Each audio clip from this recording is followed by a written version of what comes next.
अगर dead rubber ये होता है तो हाँ, हमें डेड रबर बहुत पसंद है। क्या मुकाबला देखा है हमने। Bharat Sri Lanka T20 Asia cup के इतिहास का पहला सुपर ओवर, अंत में जीत भारत की, जो जाएंगे अनबीटन एशिया कप फाइनल में। स्वागत है आपका ESPN cricket for time out Hindi में, जहां पर हमारे साथ जुड़ रहे हैं वरुण आर्यन, आकाश चोपड़ा। क्या ख्याल है? नहीं, ख्याल एक्चुअली ऐसे ख्यालों में था नहीं कि ऐसा भी हो सकता है, पर ऐसा हुआ है। जाते जाते श्रीलंका एक सुपर ओवर खेल कर गई है। और भारत और श्रीलंका जब पिछली बार भी T20 खेले थे तब भी एक सुपर ओवर देखने को मिला था। अब यहाँ पे भी मिल गया तो कुछ आदत सी पड़ गई है, तो थोड़ा ज़्यादा खेलना चाहिए आपस में। Broadcasters will be very happy क्योंकि फैंस विल बी हैप्पी। हमें थोड़ा लेट तक काम करना पड़ेगा, but that's absolutely okay, you know. हाँ नहीं, अगर इस तरह से खेलना है तो खेलिए, लेकिन मैच थोड़ा 6 बजे शुरू कर लीजिए, शाम के सब खुश रहेंगे, देखेंगे भी सब, जगह भी रहेंगे सब।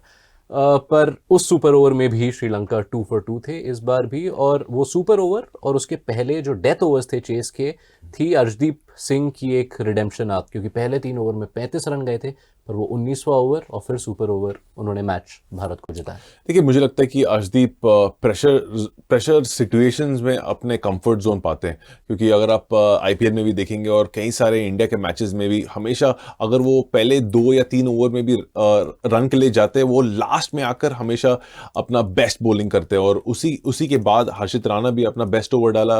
वो लास्ट 2 ओवर्स बहुत ही क्रूशियल था, पर उससे पहले जिन बॉलर ने मैच सेटअप किया वो था वरुण और कुलदीप। कमाल का स्पिन का जोड़ी है ये, जो इंडिया को बहुत साल तक काम देगी। जी हाँ, वहीं जाते हैं, क्योंकि 11 ओवर में 130 पर 1 भारत ने इस एशिया कप का पहला 200 से अधिक का स्कोर खड़ा किया था, लेकिन 11 ओवर 130 पर 1 मैच समाप्त था। उसके बाद वो 5 ओवर आए स्पिन के, जहां कुलदीप और वरुण ने रुख बदल दिया। और वही कुलदीप और वरुण जिनको एक्चुअली आड़े हाथों लिया था उससे पहले, तो उनके वो शुरुआती ओवर्स नहीं थे। शुरुआती ओवर्स में तो बहुत बढ़िया बैटिंग कुशल परेरा भी कर रहे थे, उनके साथ पथुम निशंका भी कर रहे थे। ऐसा लगा कि ये वन वे ट्रैफिक होने वाला है बिल्कुल। लेकिन स्पोर्ट में ये भी कहते हैं कि सबसे मुश्किल काम जो होता है वो जो फिनिश लाइन को क्रॉस करना।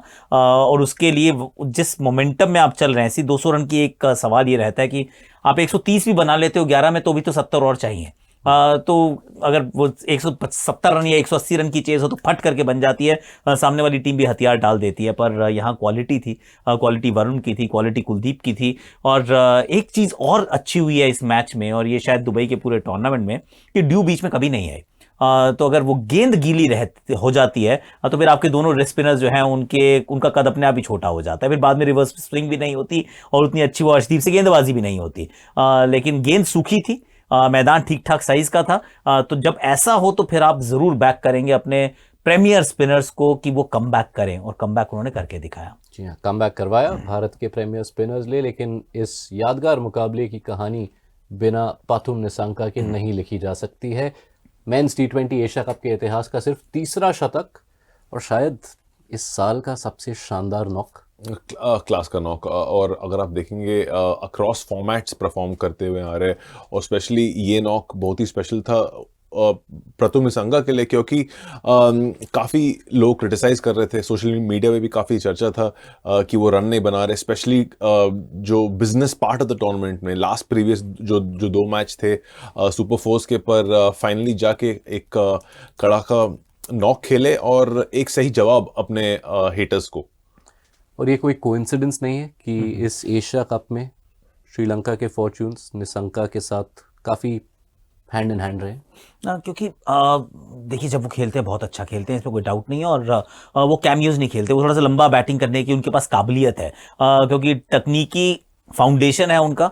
और वो तकनीक के साथ उनको आज़ादी मिलती है कि आप टेक्निकली सही शॉट मारते रहिए, रन्स बटोरते रहिए, और थोड़ा सा डीप तक बैटिंग आप कर सकते हैं। जब इन्होंने किया तो श्रीलंका जीती भी थी। इस बार ऑफ कोर्स जीते नहीं है, पर इस टूर्नामेंट की, और हम तो बात कर रहे हैं कि जहां अभिषेक शर्मा की हमने क्लास वाली बैटिंग देखी है, एक अलग लेवल की एक्चुअली बैटिंग देखी है, उसमें भी अगर आप वो टॉप 3 पारियां ढूंढेंगे, 2 पारियां ढूंढेंगे, तो उसमें प्रथुम निशंका के शतक को आपको वहीं एकदम साथ के साथ रखना पड़ेगा। अगर आप श्रीलंकन फैन है तो उनसे आगे भी रख सकते हैं, क्योंकि वो शतक बनाना against India in run chase of 202, ये वाला काम तो अभी तक अभिषेक शर्मा को करने के लिए कहा नहीं गया है। बेस्ट टीम के सामने आपने रन्स बनाए हैं, और जिस अंदाज में बनाए हैं, ऑफ कोर्स प्रथुम का मैं तो भैया फैन हूं। मुझे लगता है ये बहुत कमाल का मॉडर्न डे 3 फॉर्मेट प्लेयर है, जिसकी थोड़ी और मुझे लगता है इज्जत होनी चाहिए।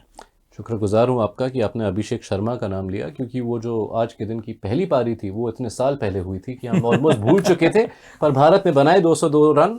अभिषेक शर्मा, जी हाँ, एक बार फिर 61 रन की पारी, शानदार पारी। लेकिन संजू सैमसन और तिलक वर्मा के बल्ले से जो सही पोजीशन पे जो रन आए हैं 4 और 5 पे, वो काफ़ी महत्वपूर्ण। देखिए, मेरे हिसाब से ये इंडिया के लिए एक बहुत ही इम्पॉर्टेंट वेकअप कॉल था। बहुत सारे एंगल्स अगर आप देखेंगे, इंडिया के मिडिल ऑर्डर अभी तक फायर नहीं किए थे, क्योंकि काफ़ी रन्स बना रहे थे दोनों ओपनर इस वक्त तक। इस मैच में मिडिल ऑर्डर को फायर करना पड़ा। ऑब्वियसली सूर्य कुमार यादव का बैट से अब तक रन नहीं आया है, पर फाइनल में वो यही कोशिश करेंगे कि वो रन करे। और उसके बाद स्पिनर पे भी काफ़ी दबाव था आज।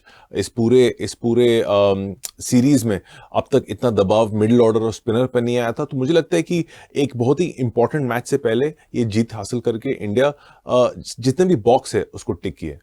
एक बॉक्स टिक होने से रही है अभी तक कप्तान के बल्ले से रन सीधे फाइनल में। एक बार बनाए उन्होंने पाकिस्तान के सामने, वो 47 रन 43 रन की एक नाबाद पारी थी, तो वो पहले मैच में आई थी। अब आप उम्मीद करेंगे जहां से शुरू किया था टूर्नामेंट वहीं पे समाप्त भी करें। उस मैच में भी विनिंग नॉक थी, अंत तक नाबाद थे, इसी प्रकार से खेलें और जो अभी तक रह गया है वो फाइनल में कारनामा पूरा करे। क्योंकि वैसे सूर्य कुमार यादव के दृष्टिकोण से भी अगर आप सोचोगे तो ये उनका पहला मल्टीनेशन टूर्नामेंट का फाइनल है, और जब वो ट्रॉफी उठाएंगे ना, ये टीम गेम जरूर है, इसमें मजा बड़ा आता है जब टीम जीतती है, लेकिन अगर उस जीत में आपका एक्टिव कंट्रीब्यूशन ना होना तो वो ना मिठास तो है पर उसमें थोड़ी सी चाशनी कम लगती है।